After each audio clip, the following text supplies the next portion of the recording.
Greetings, Ashen here, and today I'm going to go over my CGC collection for you. All the comics that I've went out of my way to pick up because I enjoy them for one reason or another. Some of them are a little bit valuable, but most of them I just pretty much collected because I enjoy the characters that are in them. So anyway, we'll get started here. We have Ghost Rider number 21, and this is the first appearance of Michael Balladino, and he is the character that goes on to become the Ghost Rider known as Vengeance. So this is the character first appearance. They do not list it up top that I know of, but he's important to me even if he's not important to CGC. So there's that. Then we do indeed have the first appearance of Vengeance, the antithesis of Ghost Rider. Yes. So I love this issue. I was so happy when they introduced this character, and just recently in Marvel Comics they brought him back. So now he is in normal Marvel continuity again instead of doing whatever dumbass bullshit that they had him running off doing, like guarding the gates of heaven or hell or whatever. They reintroduced the character of Michael Balladino and reunited him with his Spirit of Vengeance. So happy I got this. This one is a 9.6.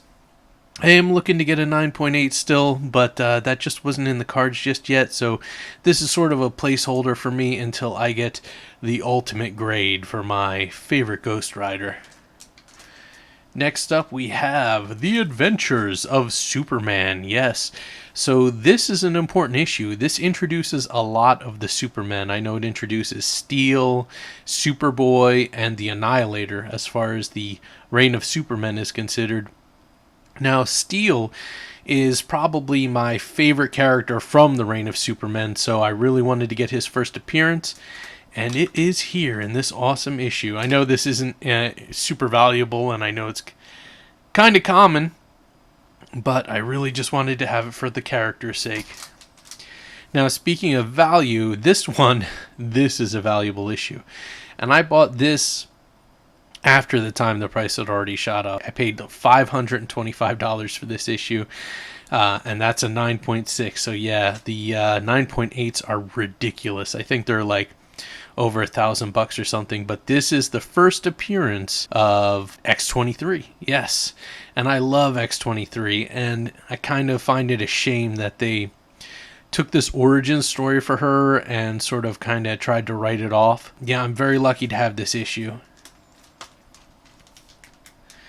Next up, we have the first appearance of Danny Ketch, Ghost Rider, my second favorite Ghost Rider. Once again, I'm shooting for that 9.8, but this is all I can afford right now. These issues are generally running for around $100 currently. I managed to get this one for like $70, I believe, back before everything started shooting up in value. I really want to get a 9.8 for this, but that's just a bit out of my price range right now. It's running around $250 to $400, depending upon how lucky you are. So there's that, Ghost Rider. Then we have Darkhawk, and Darkhawk is one of those weird characters where his first appearance was in his first issue. So this is a character that just really came out of nowhere, a very surprising thing when I looked into it and found out that his first appearance was in his first book. But I love this character. I'm so happy that he is still in the Marvel Universe, still kicking around, going strong. And I'm happy that I got me a 9.8 for his first appearance. No, he's not the most popular character ever, but I really do enjoy him. Then we have Venom here. What is this? A Lethal Protector. A lot of the symbiotes ended up showing up in this series. And this is Scream. I believe this is her first appearance in this issue. So I'm very happy to get it. As far as the symbiotes are concerned, there wasn't that many back in the day, and I love the character of Scream, and once again, she's one that's still kicking around big time, especially with Donny Cates and side stories and whatnot. She's still very active, and I'm just happy to have this issue as a 9.8. Then this, one of my favorite Batman characters, Azrael. Yes. One of my personal goals is to collect every issue of Nightfall, and it all starts really here with the introduction of Azrael. I loved him as Batman. I loved him before Batman, and I've loved him after Batman. Even in Batman White Knight, he's just such an interesting character, and I'm so happy to get his first appearance. Then we have Venom number 7. This is the first cameo appearance of Dylan Brock, which is Eddie Brock's son. This is the special tongue variant here. I ended up picking this up for like $60 or something before people really knew too much about this. And it has shot up in value because of how important Dylan Brock has become to the story, and because of the rare nature of this being a secret issue.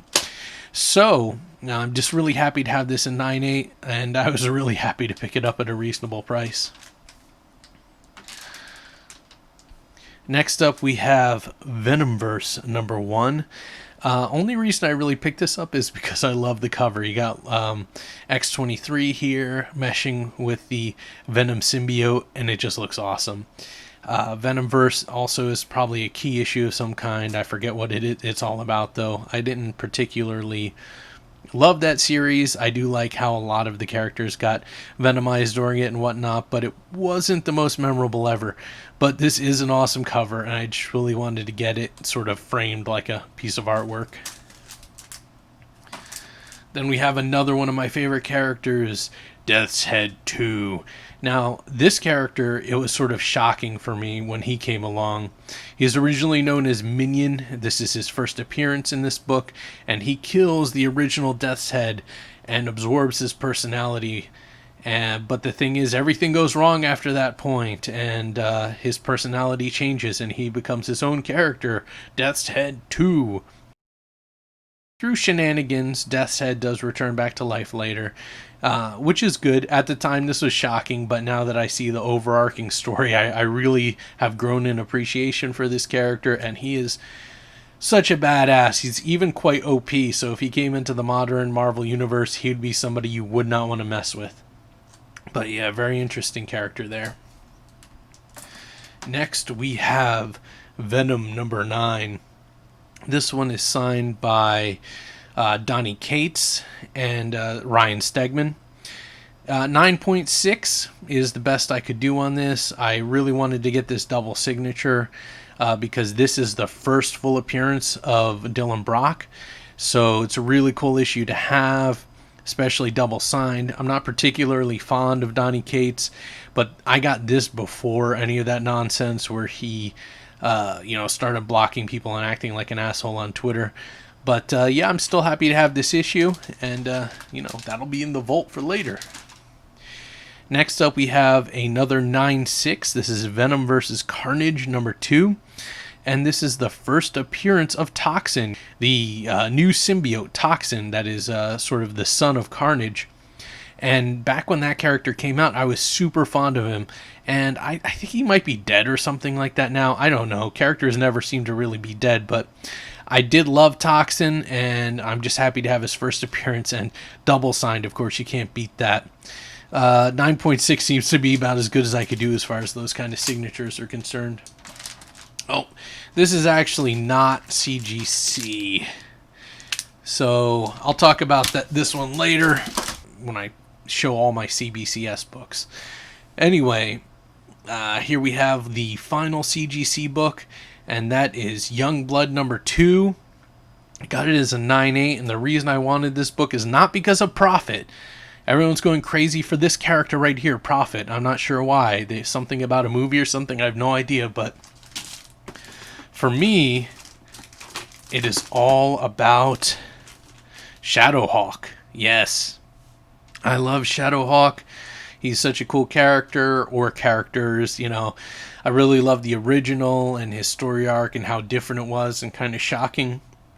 And I liked how it was almost like JoJo's Bizarre Adventure or Doctor Who or something where, one Shadowhawk dies and another one picks up his place, and you get these different stories for the different Shadowhawks. I thought that was really interesting. I don't know why this character and the various series are so obscure, but I've always been very fond of him ever since I was a kid. I love the ultra violence that runs through him, and I just really wanted to get his first appearance. So, Anyway, that's it. I hope you enjoyed all checking out my CGC books and everything like that. Anyway, thank you so much for watching, and I hope you all have a great day. Yes.